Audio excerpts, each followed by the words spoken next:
নির্ঘাত এই মেয়ের তার মার কাটা আছে মাথায়, না হলে কেউ কি এরকম করে সুস্থ থাকলে? একদম তার কাটা। সকালবেলা সকাল ঘুম থেকে উঠে আগে বিছানাটা তুলে নিচ্ছিলাম, কাঁথাটা ভাঁজ করে নিচ্ছিলাম। এটা তো সবাই জানে ভাই, আর সবাই করে, এটা আবার আমার বলার কি আছে বলো তো, যে সকালবেলা ঘুম থেকে উঠে বিছানা তুলতে হয়। আমি পাগল আছি না সাইকো আছি না কি আছি, মেন্টাল আছি ভাই বুঝতে পারছি না, তার মার ছেঁড়া আছে হয়তো মাথায়। তো যাই হোক, হ্যালো বন্ধুরা, কেমন আছো তোমরা সবাই? আশা করি তোমরা সবাই ভালো আছো, আর আমিও খুব ভালো আছি। তো ঘুম থেকে উঠে প্রথমে বিছানাটা তুলে আগে ঠাকুরকে প্রণাম করে নিলাম চারিদিকে। তারপর দেখো সকালবেলা সূর্য মামা উকি দিয়েছে, আর আমি এখনও ঘুম থেকে উঠতে পারিনি, বুঝতে পারছো তাহলে? এদিকে সূর্য মামা উকি মারছে, আর এইদিকে আমি কেবল ঘুম থেকে উঠলাম।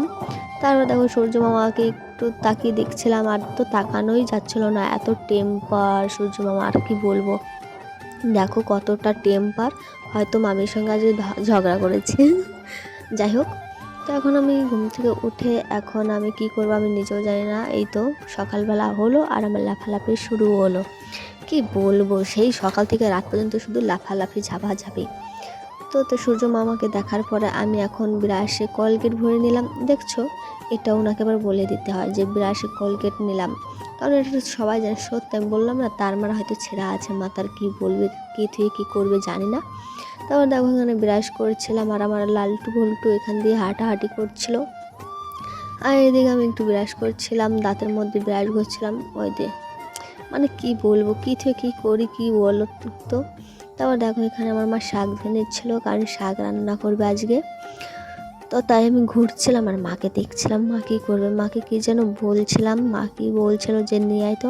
আমি বলছিলাম কোনগুলো? ও হ্যাঁ লঙ্কা, বলছিল গাছ থেকে কটা লঙ্কা ছেড়ে নিয়ে আয় তো। আমি বলছিলাম কোনগুলো? কেউ আর ভিতরে যা তো আগে, তারপর বলছি।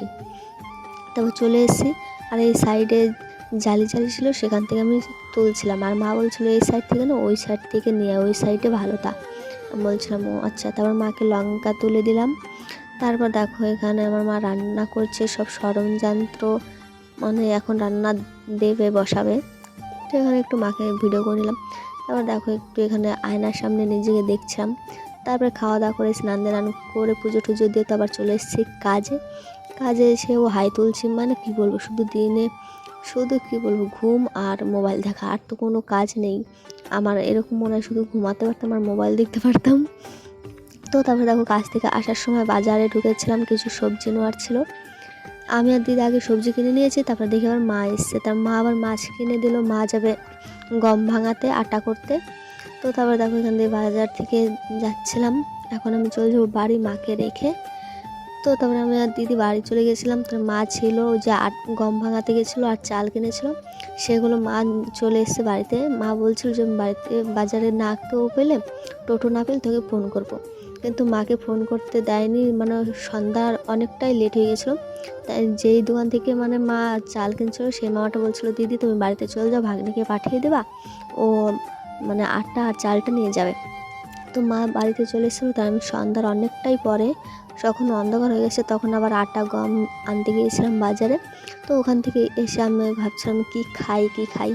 তারপরে আমি করেছিলাম চা, আর সেটাই একা একা খেয়ে নিচ্ছিলাম, কারণ মা ছিল না বাড়িতে, মা ছিল পাশের বাড়ি কাকির বাড়ি। তারপর দেখো এখানে একটু তেল হাত পা ধুয়ে তেল নিয়ে নিচ্ছিলাম, আর মুখে পঞ্চ নিয়ে নিচ্ছিলাম। তারপর মাথাটা আছড়ে আমি এখন যাবো ঘুমাতে, কারণ হাত পা ধুয়ে তেল আর শীতের দিনে পঞ্চ না নিলে মুখটা কেমন যেন লাগে। তো তারপর দেখো এখানে আমি চুলটাও বাঁধা হয়ে গেল, আর এখানে দেখো আমার টিক্কি বের হয়েছে, বুঝতে পারছো? এখানে দেখো আমার টিক্কি বেরিয়েছে, তারপর তোমাদেরকে কেমন করে দেখালাম। তো বন্ধুরা আজকের ভিডিওটা এই পর্যন্তই, যদি ভালো লাগে লাইক কমেন্ট শেয়ার করো। দেখো আমার নিজেকে যেন পড়ে গেছে, আমি ভেবেছিলাম ভেঙে যায়নি। তো চলো আজকের ভিডিও কিন্তু যদি লাইক কমেন্ট শেয়ার করো, আর সাবস্ক্রাইব করে দিও ইউটিউব থেকে, ফেসবুক থেকে ফলো করে দিও, আর ভালো থেকো সুস্থ থেকো, আমার ভিডিও দেখতে থাকো। দেখা হচ্ছে নতুন কোনো ভিডিওতে। Love you all, tata.